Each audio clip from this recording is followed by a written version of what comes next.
En esta noche de domingo tenemos una interesante entrevista aquí en nuestros estudios. Nos acompaña el señor ministro de Gobernación, Francisco Jiménez, a quien le damos la más cordial bienvenida. Gracias, señor ministro, por acompañarnos y por resolver algunas dudas precisamente en torno a este tipo de hechos y situaciones que trasladamos en las noticias y que son casi que diarias, pero que obviamente van teniendo una planificación y una estrategia de parte de ustedes como aparato de seguridad del país. Bienvenido, señor ministro. Muchas gracias.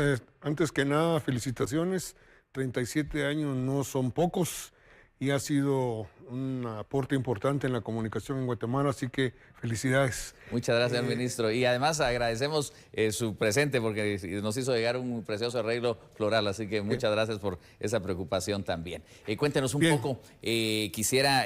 para empezar, quizás nos enmarcara los logros que ya se tienen a 6 meses de gestión, señor ministro. Bien, cuando hablamos de logros y de resultados en materia de seguridad, tenemos que ver, como técnicamente lo decimos nosotros, los logros concretos y específicos que son cotidianos y que son referidos a personas en concreto, y los logros de una perspectiva más estratégica. Los logros obviamente específicos son la noticia que ustedes acaban de trasladar, que es la captura de más de 1000 extorsionistas, que esto es importante porque es la captura de individuos, pero también el desmantelamiento de estructuras. Pero en términos generales hay muchas cosas que hemos hecho en estos 6 meses, pero si yo tuviera que señalar algunos puntos esenciales que reúnen todos esos hechos: 1 es el tema de las extorsiones, 2 el tema de las cárceles y 3 el tema de antinarcóticos, que son nuestras prioridades durante este año, precisamente para generar condiciones de seguridad adecuada a los guatemaltecos.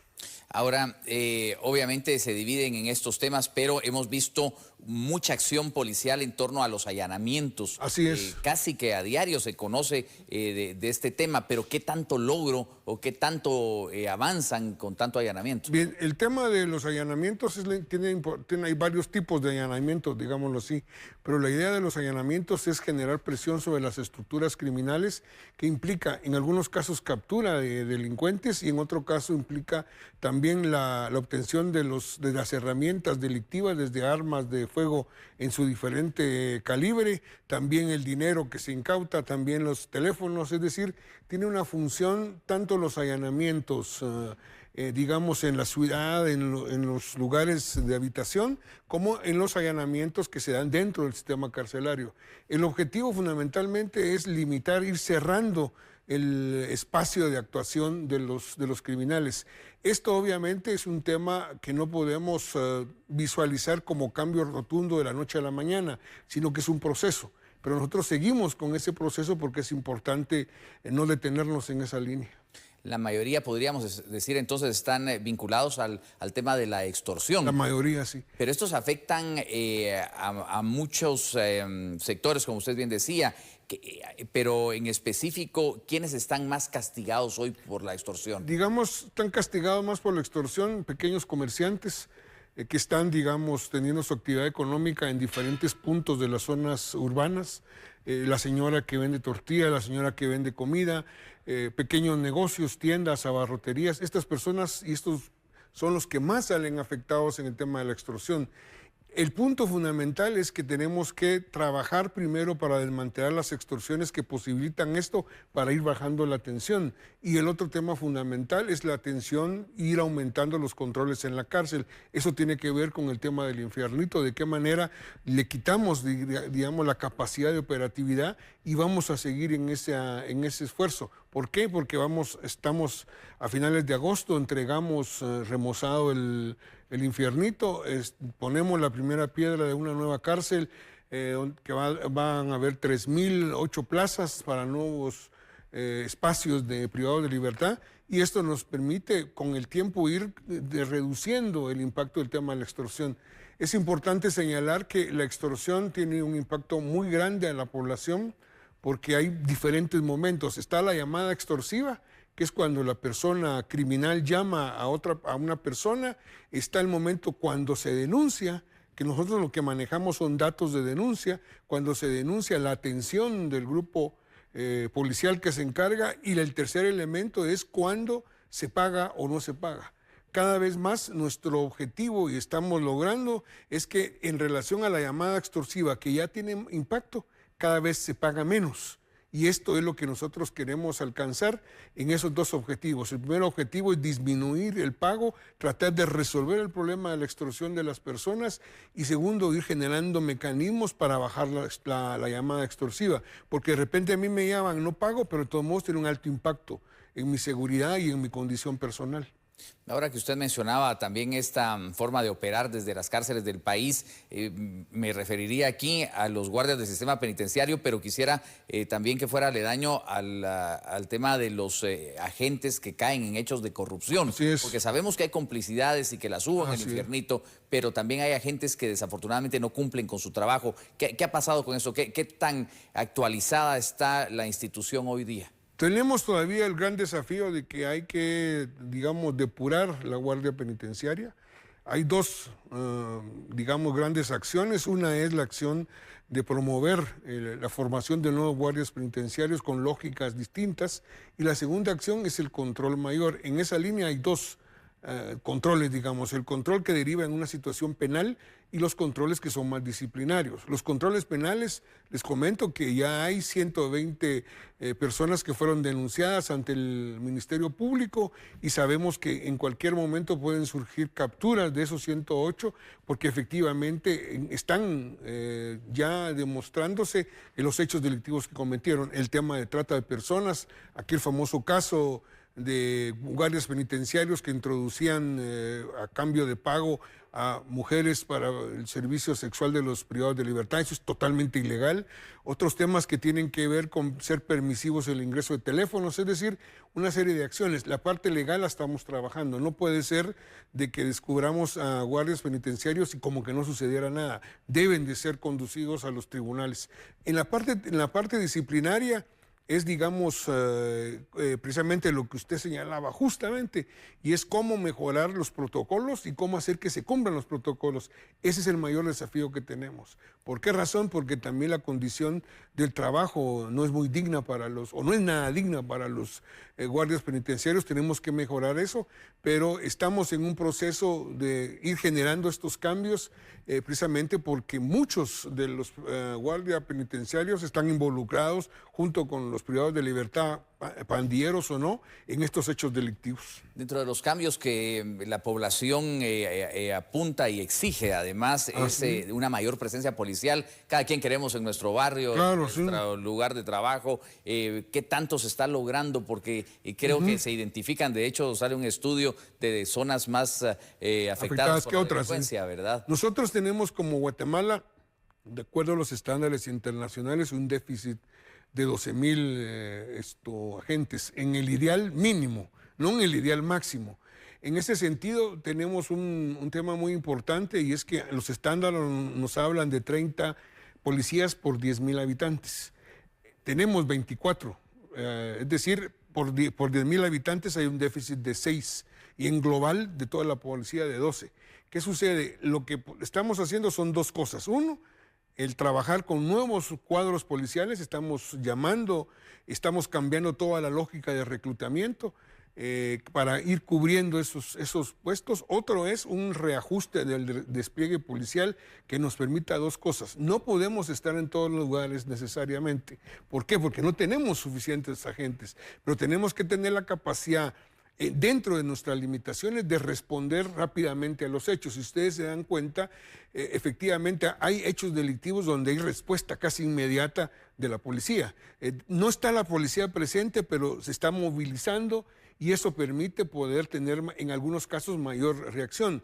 Recordemos lo que sucedió en la zona 5, aquí en la ciudad de Guatemala, donde mientras los policías perseguían a un pandillero, se refugió en una casa y se respondieron disparos desde la casa y se logró capturar a 3 personas. ¿Esto qué significa? Es una reacción inmediata. ¿Falta mucho? Por supuesto, pero estamos encaminados a ese tema, que la ausencia de presencia sea basada en la respuesta rápida y en la movilidad de la policía. Y por esa razón es que estamos reconcentrando desde los primeros meses, no de ahora, estamos reconcentrando personal policial que está al servicio de instituciones, de organizaciones de sociedad civil, para evaluar dónde es realmente necesario y que regresen precisamente a la función de seguridad ciudadana. Sabemos de las complicaciones que pueden haber, pero es importante señalar algo. Todos los guatemaltecos sufrimos riesgo en materia de seguridad. Pero también es importante notar que hay algunos riesgos que tienen que ver con las funciones de algunos funcionarios del Estado. Claro, nosotros vamos a otorgar seguridad cuando se unan esos dos elementos, riesgo por la función y no el riesgo por sí mismo, porque si no tendríamos que darle seguridad a cada uno de los guatemaltecos. Eso es materialmente imposible.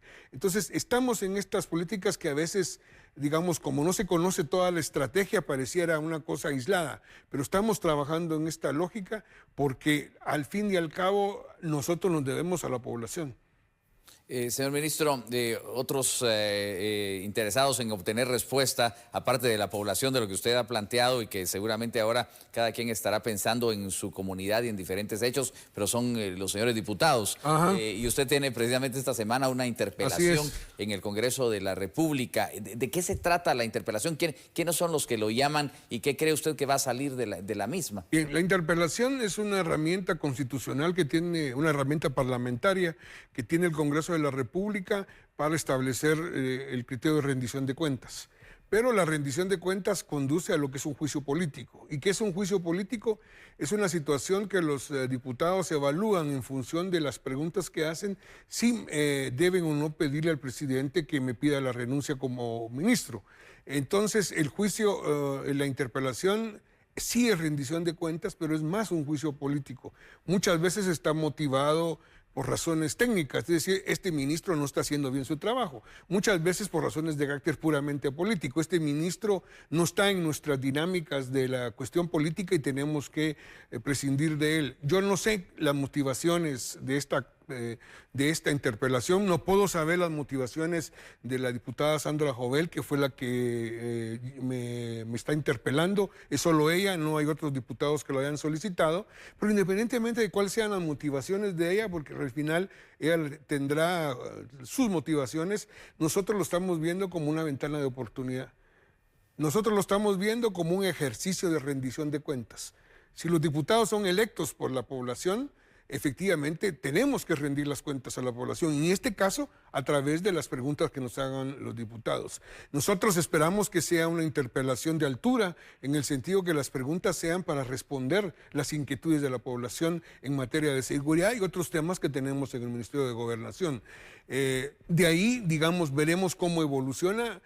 Lo que sí me parece a mí curioso es que se haga una interpelación en apenas 6 meses de haber tomado posición el gobierno. No solo es a mí, es a otros ministros.